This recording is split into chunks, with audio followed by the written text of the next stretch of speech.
अब ये जो सवाल है बच्चों, ये प्रश्न संग्रह 2.6 का दूसरा सवाल है। सवाल क्या दिया है? दो क्रमिक समप्राकृत संख्याओं के वर्गों का योगफल 244 है, तो वे संख्याएं ज्ञात करो। अब प्राकृत संख्याएं बच्चों एक से शुरू होती है, ये आपको पता है। प्राकृत संख्याओं की जो शुरुआत होती है, नेचुरल नंबर का जो स्टार्ट होता है वो 1 से होता है, और 1, 2, 3, 4, 5, 6 ये सभी प्राकृत संख्याएं हैं। यदि हम बात करें समप्राकृत संख्याओं की, तो समप्राकृत संख्याएं कौन कौन सी होती हैं? समप्राकृत संख्याएं होती हैं 2, 4, 6, 8, इस तरह से जितनी भी संख्याएं होती हैं इन्हें हम समप्राकृत संख्या कहते हैं, ठीक है।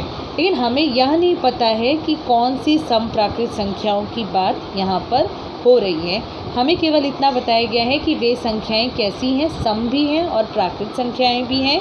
तो प्रश्नानुसार यह बात हो रही है कि समप्राकृत संख्याओं के वर्गों का योगफल 244 है। अब ये जो प्राकृत संख्याएं हैं ये हमारे लिए अज्ञात है, यानी कि अननोन है। तो हम ऐसे में क्या करेंगे, जो समप्राकृत संख्याएं हैं और वो भी क्रमिक है। क्रमिक का अर्थ क्या होता है बच्चों? एक के बाद एक आने वाली समप्राकृत संख्या। क्रमिक का अर्थ क्या होता है? जैसे उदाहरण के लिए ये सारी समप्राकृत संख्याएं हैं, तो क्रमिक समप्राकृत संख्या किसे कहेंगे? 2 और 4 को कहेंगे, 4 और 6 को कहेंगे, 6 और 8 को कहेंगे। 2 और 6 क्रमिक नहीं है, 2 और 8 क्रमिक नहीं है, 4 और 8 क्रमिक नहीं है। क्रमिक किसे कहते हैं? जो एक के बाद एक निरंतर स्वरूप से आपको दिखाई दे रही हैं, उन्हें हम क्रमिक संख्या कहते हैं। सम किसे कहते हैं? सम संख्या वे संख्याएं जो 2 से भाग जाती हो या 2 से विभाजित होती हो, उन्हें हम समप्राकृत संख्या कहते हैं। तो अब क्योंकि समप्राकृत संख्याओं की बात हो रही है, तो यदि छोटी संख्या हम x को मानते हैं, तो जो बड़ी संख्या होगी, जो दूसरी समप्राकृत संख्या होगी, वो x-2 होगी। क्योंकि आप कोई भी क्रमिक समप्राकृत संख्याओं की जोड़ी ले लो, सभी जोड़ी में कितने का अंतर है बच्चों? 2 का अंतर है।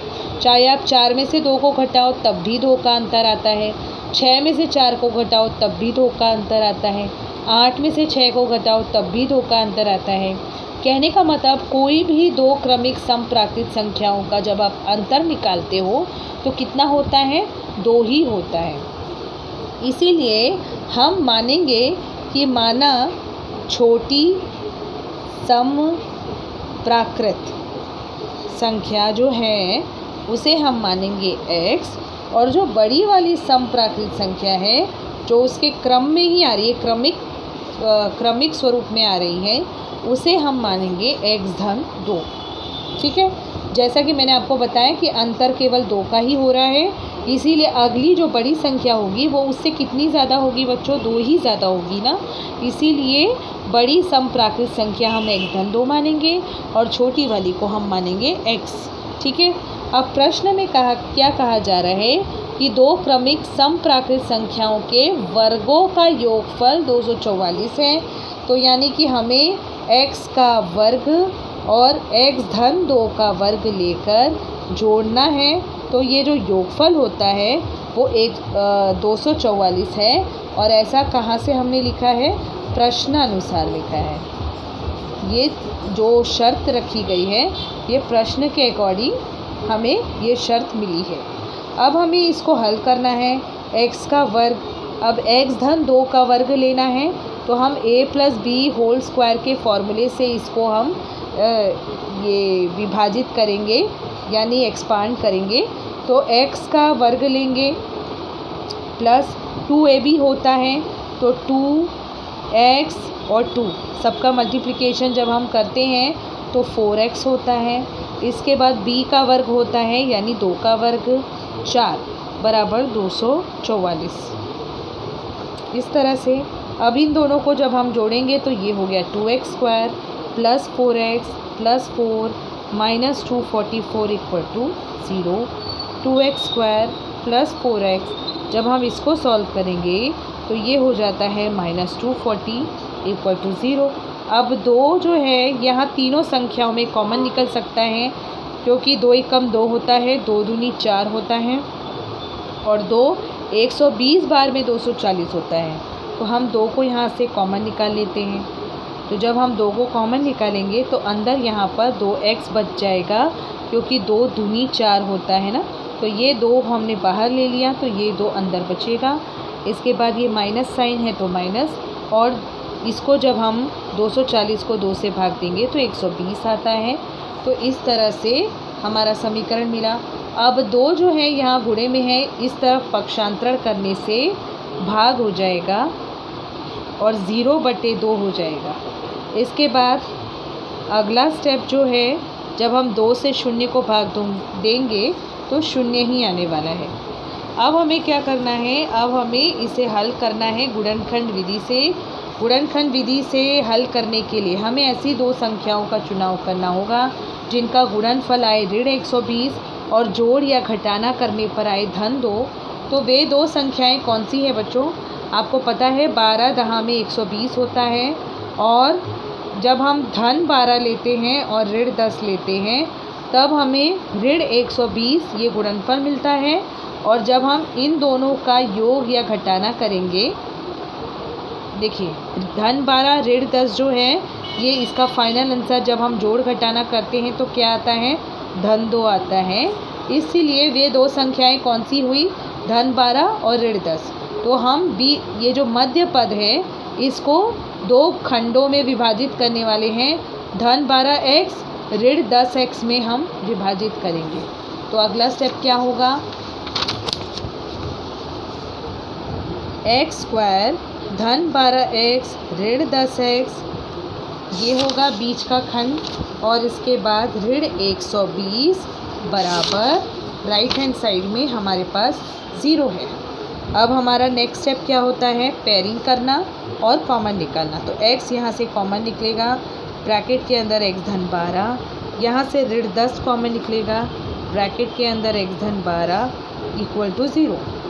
यहाँ पर x धन 12 का एक कोष्ठक और ये बाहरी पदों का एक कोष्ठक बराबर 0। अब x धन 12 बराबर 0 और ये बराबर 0, और बीच में हमें क्या लिखना होता है? या लिखना होता है। तो x का मान जो आएगा यहाँ पर -12 और यहाँ पर x का मान होगा 10। ठीक है ना। ये दोनों खंडों को हमने अलग अलग कर लिया है, और उसके बाद x के हमें 2 मान प्राप्त हुए हैं, एक -12 और एक धन 10। और जिस कारण से जो x का मान बच्चों यहाँ पर हमें प्राप्त हुआ है, ये किसके लिए प्राप्त हुआ है? समप्राकृत संख्याओं के लिए प्राप्त हुआ है। और आपको मैं बता दूं कि प्राकृत संख्याओं का जो आरंभ होता है वो धनात्मक संख्याओं से होता है, यानी धन 1 से होता है। प्राकृत संख्या की शुरुआत कहाँ से होती है? धन 1 से होती है। तो क्या यह एक प्राकृत संख्या है? तो -12 एक प्राकृत संख्या नहीं है, क्योंकि ये नेगेटिव नंबर है, और प्राकृत संख्याओं की जो शुरुआत होती है वह धन 1 से होती है। इसलिए x बराबर -12 यह एक ऋणात्मक संख्या है। ठीक है। और -12 यह प्राकृत संख्या नहीं है। इसलिए x का जो मान है -12, ये कैसा मान है? अमान्य है। अमान्य है, यानी यह जो है ये माना नहीं जा सकता मेन आंसर। तो हम किसे अपना मेन आंसर करेंगे? इनबॉक्स। ये जो है x का मान माना जाएगा, x बराबर 10। तो पहली प्राकृत संख्या यानी जो छोटी वाली प्राकृत संख्या है, छोटी प्राकृत संख्या बराबर x बराबर 10, और बड़ी प्राकृत संख्या इसे हमने क्या माना था? x धन 2 माना था, यानी 10 धन 2 बराबर 12। तो वे 2 क्रमिक प्राकृत संख्याएं कौन सी हुई? 10 और 12। तो आपको लास्ट में स्टेटमेंट लिखना होगा, वे 2 क्रमिक प्राकृत संख्याएं 10 व 12 होंगी।